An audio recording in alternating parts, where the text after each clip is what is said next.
Pardonnez-moi, mon père, car je ne vous ai pas offert un verre. J'ai en horreur les portes soutanes, des trucs non réglés avec mon père. Je vous passe les détails. Je comprends et je vous présente mes excuses pour le dérangement, monsieur Morningstar. Si vous le permettez, j'aimerais m'expliquer. Excellente initiative. Voyez-vous, je ne suis pas prêtre au sens normal du terme. Parce qu'un prêtre normal, ça existe? Ce que j'entends quand je dis normal, c'est que je ne suis pas le genre de prêtre qui s'occupe d'une congrégation. Je suis, en fait, je suis enquêteur pour le Vatican. Enquêteur du Vatican? On dirait le titre d'une émission qui va faire un bide. Oh, je vous assure que c'est très concret comme métier. Je sillonne la planète depuis 40 ans à la poursuite de créatures diaboliques. Je sais que le divin existe vraiment. Et je sais aussi que le mal sévit sur notre terre et que vous, monsieur Morningstar... Et c'est reparti pour un tour. Ne l'incarnez pas. Ce n'est pas la chute à laquelle je m'attendais. Dans ce cas, si je ne suis pas le diable, que venez-vous faire ici? Et surtout, quel est le rapport entre votre venue et le lieutenant? Mademoiselle Decker est persuadée que vous l'incarnez. C'est cela, oui. Le mois dernier, elle est venue à Rome pour nous raconter une histoire saugrenue. Le diable en personne se cacherait à la vue de tous en se faisant passer pour un propriétaire de club à Los Angeles. Il lui aurait dévoilé sa véritable identité. Bon, c'est une excellente nouvelle. Je ne vois rien d'excellent.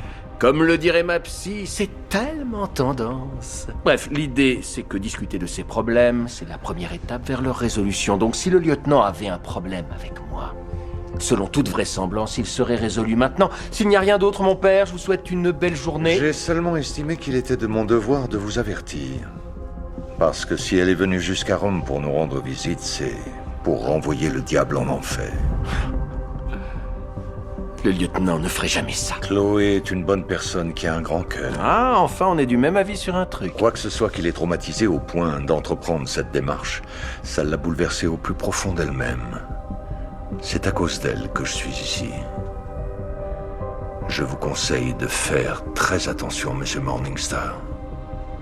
Dieu seul sait quel châtiment elle vous réserve. Eh ben, t'as l'air d'aller encore moins bien que moi. Ah, je pense que j'ai des difficultés beaucoup plus grosses que les tiennes à gérer. Eh non, tout le monde sait que c'est moi qui est la plus grosse. Il vient de m'arriver un truc de dingue. Linda attend un enfant. Bon, d'accord, ex aequo. Il est toi, t'en es sûr? Linda, c'est quelqu'un de sérieux. T'es bien placé pour le savoir. Détends-toi, je suis sûr que c'est pas ça. Quoi, un ange, ça peut féconder une femme humaine? Comment c'est possible? Et si c'est le cas, comment se fait-il que ça ne te soit pas encore arrivé? Pas faux.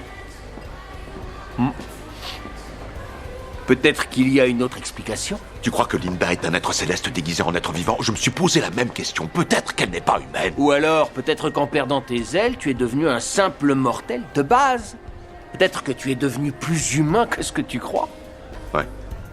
Effectivement, c'est plus logique. Je parie que tu regrettes d'être revenu maintenant. Absolument pas. Bien au contraire, je suis ravi. Oh, s'il te plaît, t'as rien à me prouver, tu fais ce que tu veux de ta vie. Je suis vraiment super bien ici. Tu te rends compte? Je vais avoir un enfant. Si t'es aussi bien dans ta peau, pourquoi tu viens te cacher dans mon bar? Parce que je n'ai pas la moindre idée de ce que je dois faire. Je suis paumé. Par où est-ce que je commence? C'est pas à moi qu'il faut demander ça. Mais si tu es ici sur Terre, alors, si ça peut te consoler, dis-toi que tu ne seras pas pire que notre père. Qu'est-ce que t'en sais? Pour le coup, lui, il était jamais là. 2 verres et un bouquet de fleurs. Elle connaissait son assaillant. C'est toujours ceux qu'on n'imagine pas, ceux en qui on a le plus confiance qui nous font du mal. Ils attendent qu'on baisse notre garde et là, BAM! Dans mon cas, c'était la tequila. Fascinant.